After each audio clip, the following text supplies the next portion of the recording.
Well, hello, fourth graders.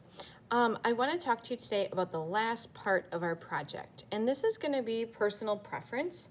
So that means if you would like to do this, I think this is a really fun step at the end. And I just want you to think about how you want to complete it, okay? So I love that this looks like it's going into a vortex. And so today, grab a piece of black paper, and then the color sticks are also up front. Remember, color sticks are just like the inside of a colored pencil without the wood around it, okay? And so I want you to think of something to draw. It can be anything that you guys want. It does not matter to me. But think of drawing something and drawing it 3 times, okay? Odd numbers tend to look really nice in our art.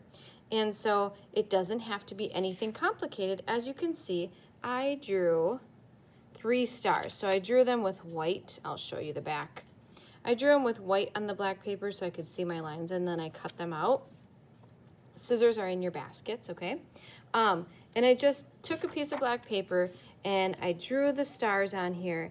If you want to draw something more complicated, I had some kids that wanted to do like butterflies and different animals and stuff. If you want to do that, that would be fine. The white actually looks really cool on the black paper. I'm not going to give you guys white paper because remember for square one they asked us not to leave white, okay? So if we use white with a color stick, then it's intentional and it looks really cool, but we're not going to use white paper. So whatever you design today, you're going to use black. Let's see how color looks on this. Ooh, color shows up pretty nice too on the black paper with using color sticks, okay? So I just drew 3.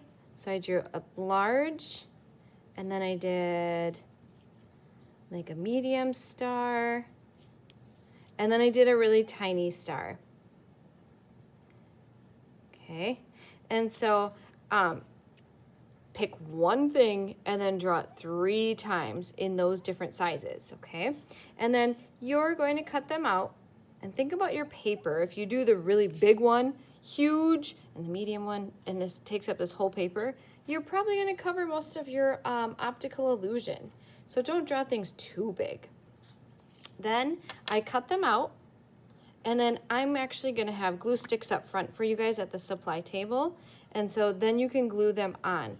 But remember, as things get farther away, they tend to look smaller. So think about that as you're designing your project today. So I'm going to do the big one on the outer edge, because this is what appears to be closer to me when I look at the optical illusion. And then the medium one somewhere in the middle of this.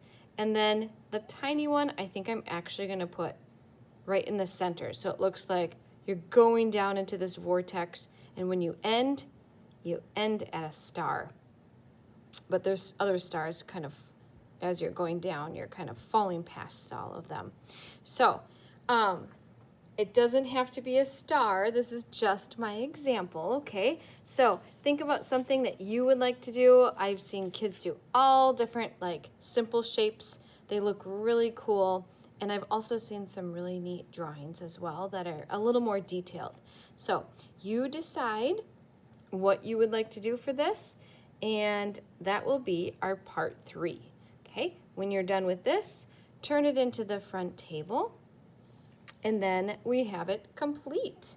Can't wait to see these done. Good job, 4th grade.